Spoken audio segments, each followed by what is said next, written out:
सरकार की नीतियों के खिलाफ पूर्व मेयर और 55 वार्ड के पार्षद हुए गोलबंद। सभी वार्ड पार्षदों ने राज्यव्यापी आंदोलन की बनाई रणनीति।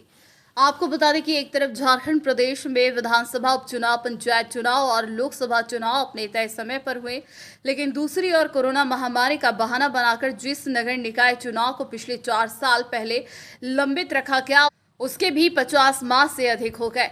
इस मुद्दे को लेकर झारखंड की किसी दल और विधायक ने आवाज नहीं उठाई, जबकि हाईकोर्ट ने इस मुद्दे पर कड़ी आपत्ति जाहिर कर चुकी है। इसे लोकतंत्र का हत्या करार दिया है। वहीं धनबाद के पूर्व मेयर चंद्रशेखर अग्रवाल ने कहा कि धनबाद, रांची, देवघर समेत झारखंड के 35 नगर निकाय चुनाव वर्षों से लंबित रहने के बाद अभी तक राज्य सरकार गंभीर नहीं है। नगर निकाय चुनाव नहीं कराने से नाराज धनबाद नगर निगम के पूर्व मेयर शेखर अग्रवाल के नेतृत्व में वार्ड पार्षदों ने हीरापुर अग्रसेन भवन में एक आवश्यक बैठक की और राज्यव्यापी आंदोलन की रणनीति बनाई।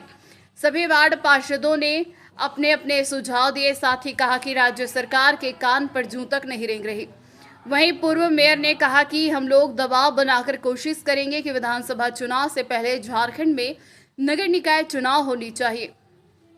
उन्होंने कहा कि हाल ही में केंद्रीय गृह मंत्री अमित शाह झारखंड आए थे तो पूर्व मुख्यमंत्री अर्जुन मुंडा ने मुद्दे को उठाया था। साथ ही हाल ही में रांची हाईकोर्ट ने सरकार के खिलाफ तल्खी टिप्पणी भी की थी। पूर्व मेयर ने धनबाद का उदाहरण देते हुए सवाल उठाया कि जिस धनबाद नगर निगम के कार्य को मेयर और 55 वार्ड पार्षद मिलकर करते थे, अब इस जिम्मेदारी नगर आयुक्त के भरोसे है। वहीं केंद्र प्रायोजित योजनाओं और फंड का सही इस्तेमाल नहीं हो रहा है।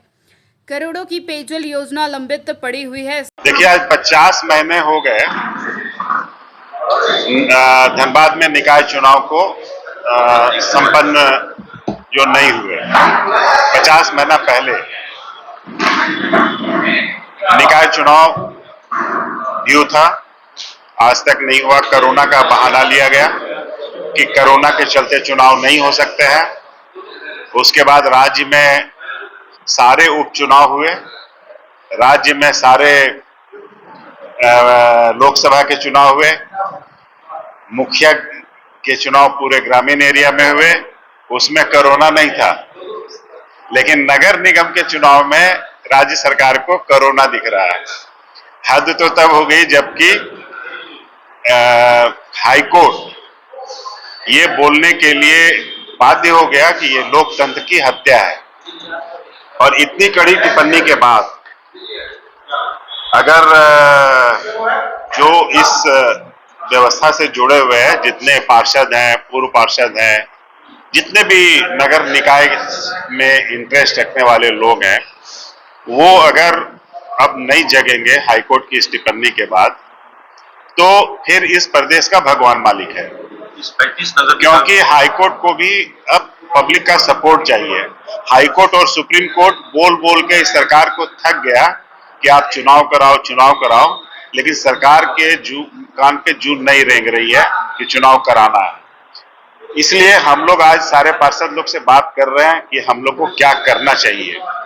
और इस बैठक में जो तथ्य निकलेगा, जो अभी जैसे पार्षद लोग बता रहे हैं कि पूरा राज्यव्यापी आंदोलन होना चाहिए, ये जो राज्यव्यापी आंदोलन की कैसे रूपरेखा हो, कैसे राज्यव्यापी इफेक्टिव आंदोलन हो, और कैसे हम लोग सरकार को बाध्य कर सकते हैं कि ये चुनाव वो कराए, और कोशिश करेंगे कि विधानसभा के पहले कराए।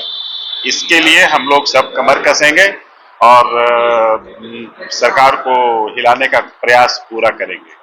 देखिए, ये नहीं समझ में आ रहा है कि इस बार अमित शाह जी आए थे तो माननीय पूर्व मुख्यमंत्री अर्जुन मुंडा जी इस बात को मन से बोले थे कि कोर्ट ने कहा है कि ये हत्या है लोकतंत्र की, उसके बावजूद ये सरकार चुनाव नहीं करा रही। लेकिन जो आवाज हर गली मोहल्ले से निकलनी चाहिए, क्योंकि ये गली मोहल्ले की सरकार है। ये अंतिम तीसरी सरकार है और अंतिम सरकार है जिसका सरोकार एक एक व्यक्ति से होता है। किसी के यहाँ अगर झाड़ू नहीं लगा तो उसके लिए पार्षद और मेयर जिम्मेवार होते हैं। किसी का नाली साफ नहीं हुआ, पार्षद मेयर जिम्मेवार हैं। किसी का